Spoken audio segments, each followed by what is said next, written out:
First, you will feel anxious and worried about your safety, but then again, during takeoff, it's totally safe. Yung paragliding, yung extreme. I've parachuted before on my previous deployment.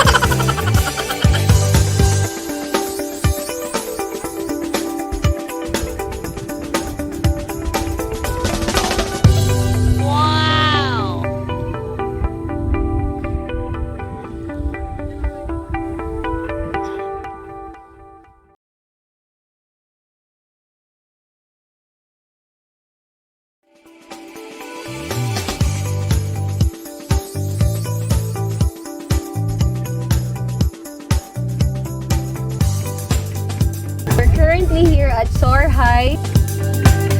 It's located at Sarangani.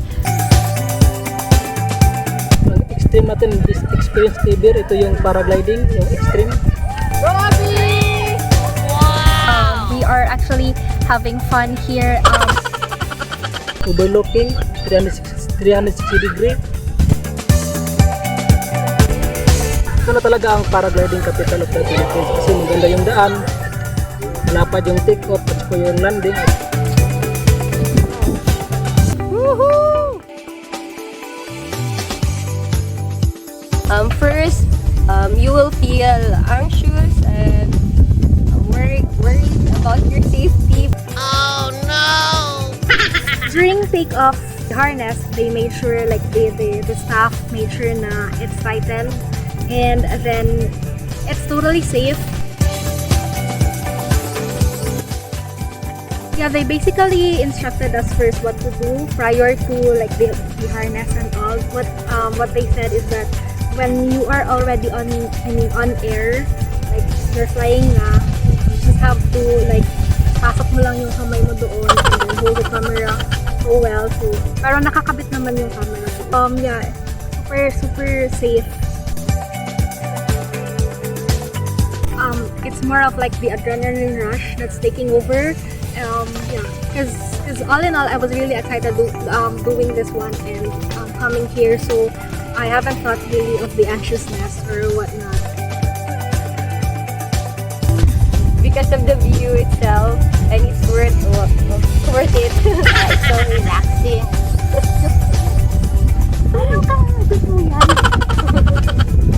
Yun lang.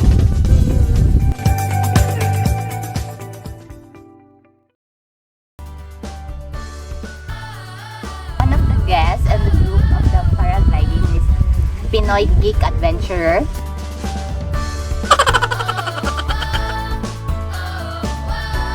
It was nice meeting him. He's a cool guy. He's actually like the director of this one. And with his mask, I'm seeing him wearing mask. At first, it's a bit weird. Nakikita ko sa parang yung nakamas. First time ko na nakakita ng guest na ganito yung costume, yung magmas ng during sa ere. So na-miss ako.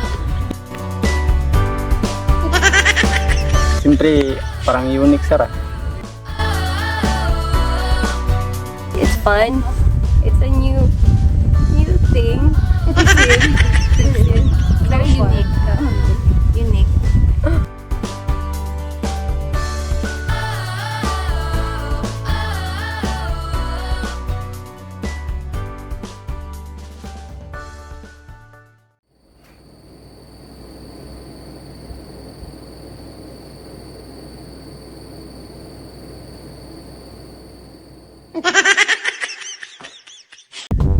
Hi, I'm Odette Mariano. I'm Maria Malrosiguino. Hi, ako po si Remart Emonabia. Hi mga guys, ako si Juber Dani Robago. My name is Ayan Mabogo. Hi, so my name is Andrea Janil Adolfo.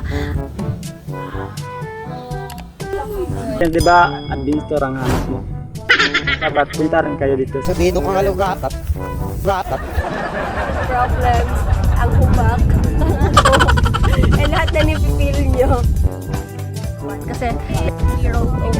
Kasi nga, medyo natagalan yung mag-a-assist. So, yung hangin dinadala pa rin kami while we were on the land.